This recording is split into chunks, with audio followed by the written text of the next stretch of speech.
नमस्कार दोस्तों, media educate channel में आप सभी का स्वागत है। दोस्तों, आज मैं जिस विषय पर आपको जानकारी दूंगी वह है भारत में प्रेस विधि का इतिहास। इस विषय पर पिछले वीडियो में हमने आपको प्रेस विधि के इतिहास के बारे में एक संक्षिप्त जानकारी दी थी और आपने देखा कि किस तरह से अंग्रेज़ों के शासनकाल में प्रेस पर कई तरह के दमनकारी कानून बनाए गए थे।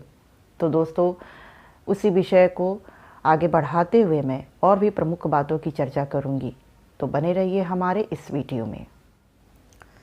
वर्ष 1823 में गवर्नर जनरल जॉन एडम्स ने प्रेस ऑर्डिनेंस अथवा प्रेस अध्यादेश को जारी किया और अखबारों पर लाइसेंस प्रणाली को लागू कर दिया। ये प्रेस के कट्टर विरोधी थे। 1823 में जो प्रेस अध्यादेश जारी हुआ उससे समाचार पत्रों में वाणिज्यिक विषय से संबंधित प्रकाशित सामग्री को छोड़कर बाकी सामग्री के प्रकाशन के लिए लाइसेंस लेना अनिवार्य था। लाइसेंस के लिए इसमें आवेदन देना पड़ता था, जिसमें पत्र और छापे खाने का नाम और अन्य बातों के बारे में बताना होता था।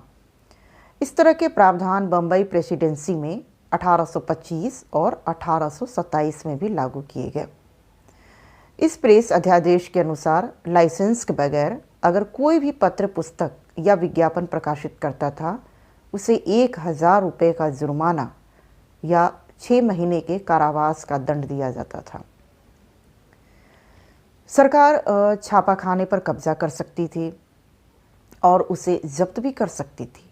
प्रेस की स्वतंत्रता के प्रति कुछ ऐसे भी व्यक्ति थे जो उदार विचार रखते थे। इसमें लॉर्ड विलियम बेंटिक और चार्ल्स मेटकॉफ का नाम प्रमुख रूप से आता है।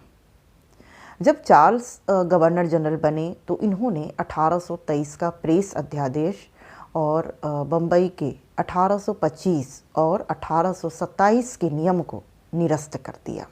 इसकी जगह इन्होंने नया कानून बनाया जिसे मेटकॉफ एक्ट कहा गया। इस एक्ट में पत्र पत्रिकाओं के मुद्रकों और प्रकाशकों द्वारा मुद्रण और प्रकाशन का स्थान सही घोषित करना रहता था। घोषणा के बाद जो भी पत्र या पुस्तक प्रकाशित होती थी उस पर उसके मुद्रक और प्रकाशक का नाम और प्रकाशन का स्थान लिखना भी ज़रूरी कर दिया। जो भी इसका उल्लंघन करता था उसे 5000 रुपये तक का जुर्माना और 2 साल तक के कारावास का दंड दिया जाता था। मेटकॉफ एक्ट 1835 से 1857 में स्वतंत्रता की पहली लड़ाई के समय तक लागू रहा और इस दौरान भारतीय प्रेस का तेजी से विकास हुआ, जिसमें भारतीय भाषाओं के पत्र प्रमुख रूप से थे। 13 जून 1857 को लॉर्ड कैनिंग ने नया प्रेस अधिनियम को लागू कर दिया, जिसके कारण वर्ष 1823 की जो लाइसेंस प्रणाली था वह फिर से पत्रों पर लागू हो गया और इसके जो प्रावधान थे वह उस कानून से भी अधिक कठोर था और कड़ाई से लागू होता था, जिसके कारण अनेक भाषाई पत्र जो थे वो बंद हो गए। 1857 के कानून में सरकार से लाइसेंस लिए बिना छापाखाना रखने या इसके इस्तेमाल करने पर रोक लगा दी गई थी। इस कानून के द्वारा सरकार के पास किसी पत्र या पुस्तक या अन्य छपे सामग्री के प्रकाशन या प्रसारण पर प्रतिबंध लगाने की कानूनी शक्ति प्राप्त कर ली थी। इस कानून में सरकार की मामूली आलोचना करने पर भी पत्रों का लाइसेंस रद्द कर दिया जाता था। इसी कानून के द्वारा बंगाल हरकाड़ू का लाइसेंस 24 सितंबर 1857 को रद्द कर दिया गया। यह पत्र द्वारकानाथ टैगोर और कुछ अन्य लोगों के द्वारा संचालित था। वर्ष 1860 में लॉर्ड मैकाले ने भारतीय दंड संहिता इंडियन पैनल कोड को लागू किया, जिसने पत्रकारों को मानहानि, अश्लीलता जैसी बातों से बचना पड़ता था। इसी संहिता में वर्ष 1870 में गवर्नर जनरल लॉर्ड मेयो के कार्यकाल में धारा 124 क को जोड़ा गया और इस धारा में विद्रोह से संबंधित भाषण और लेखों के खिलाफ कार्रवाई करने का प्रावधान था। वर्ष 1867 में प्रेस और पुस्तक रजिस्ट्रीकरण अधिनियम बनाया गया। यह अधिनियम प्रेस से संबंधित सबसे पुराना कानून है जो आज भी कुछ संशोधनों के साथ चल रहा है। भाषाई पत्रों को अंग्रेज सरकार 1857 के प्रथम स्वतंत्रता संग्राम की वैचारिक भूमि तैयार करने के लिए जिम्मेदार मानती थी और जैसे जैसे इन पत्रों का प्रभाव बढ़ा वैसे ही उनके मन में इन पत्रों के प्रति भय और आशंकाएं जो थी वो गहरी होती गई, जिसके कारण अंग्रेजी शासकों ने इन पत्रों को अपने लिए खतरनाक मानकर उसे दबा दिया और 1878 में एक विशेष कानून बना डाला जिसे वर्नाकुलर प्रेस एक्ट कहा गया। इस कानून को लॉर्ड लीटन ने लागू किया।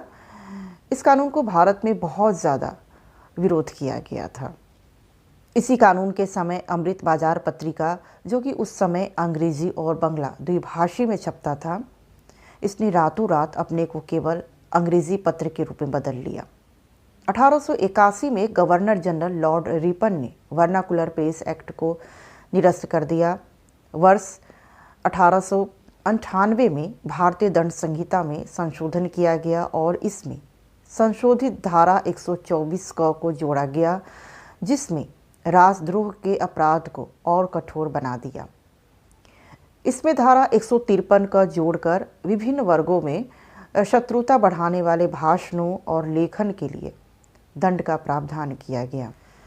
उसी वर्ष दंड प्रक्रिया संहिता कानून बनाया गया, जिसमें अन्य बातों के अलावा भारतीय दंड संहिता की धाराएं 124 का, 153 का और 295 का उल्लंघन करने वाले प्रकाशनों को कब्जे में लेने या जब्त करने का अधिकार सरकार को दिया गया। इसमें प्रेस को प्रभावित करने वाले कई अन्य प्रावधान भी हैं, जिसकी चर्चा भारतीय दंड संहिता और दंड प्रक्रिया संहिता विषय में की गई है। तो दोस्तों, आज के वीडियो में आपने भारत में प्रेस कानून के इतिहास के बारे में जाना। इसी विषय को जारी रखते हुए अगले वीडियो में आपको मैं और भी प्रमुख बातों की चर्चा करूंगी। तब तक आप हमारे इस वीडियो को देखते रहिए, लाइक कीजिए और सब्सक्राइब कीजिए। धन्यवाद।